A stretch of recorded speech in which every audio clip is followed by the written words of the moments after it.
See, there are so many voices right now that are speaking into our lives all the time, telling us, you're in danger. Everything's terrible. Everything's falling apart. There is so much bad going on in the world. But listen to us. We will lead you to safety. Just follow us. And what you need to understand is that any voice that is not calling you into the greatest potential of who God has called you to be, who he has created you to be, any voice not doing that, that voice is not your friend. That voice is not calling you to safety, it's not leading you to protection. That voice wants to enslave and imprison your soul. But God wants you to be free. See, when you have Jesus, he has already defeated sin and death. He has already conquered all everything that we have to fear in the world. And he has triumphed over all those voices in our life that are saying, hey, I'm going to lead you to protection. I'm going to save you. I'm going to take care of you, when they're actually trying to steal our souls. He's conquered all of it, and he's paid our debt along with that. So what more do you need? Like, why would you ever look anywhere else? Do you see who Jesus is? He's the fullness of God, and the fullness of life that you're looking for. It is found in him. There is no other place. He's all you need. See, we live in a scary world. I get it, all right?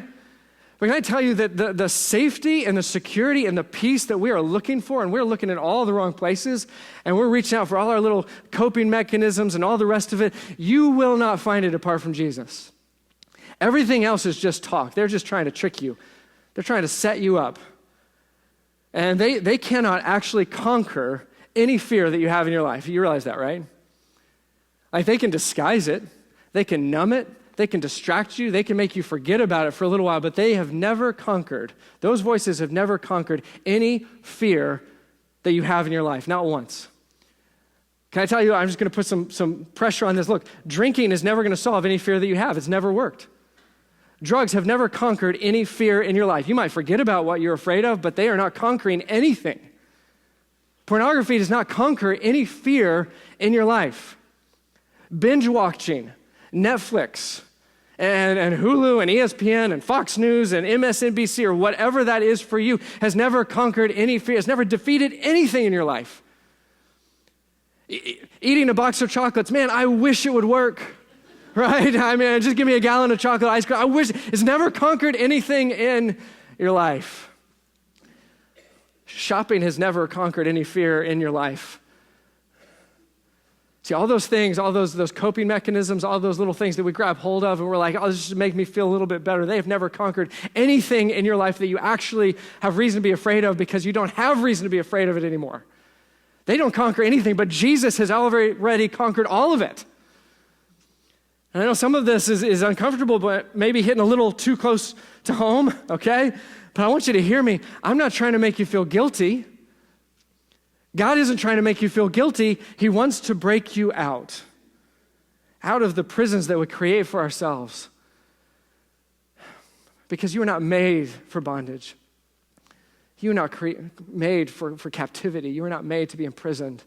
You are made for freedom and for the fullness of life that only Jesus has.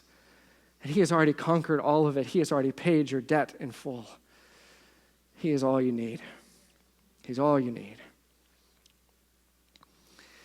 And maybe you're here this morning and you just recognize that at some point you gave your life to Jesus, but you are living in the separation.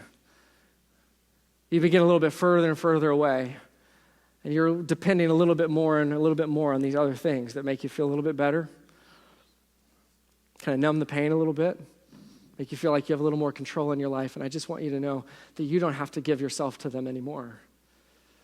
See, it's one thing to shop. It's another thing when you can't stop shopping. You see the difference?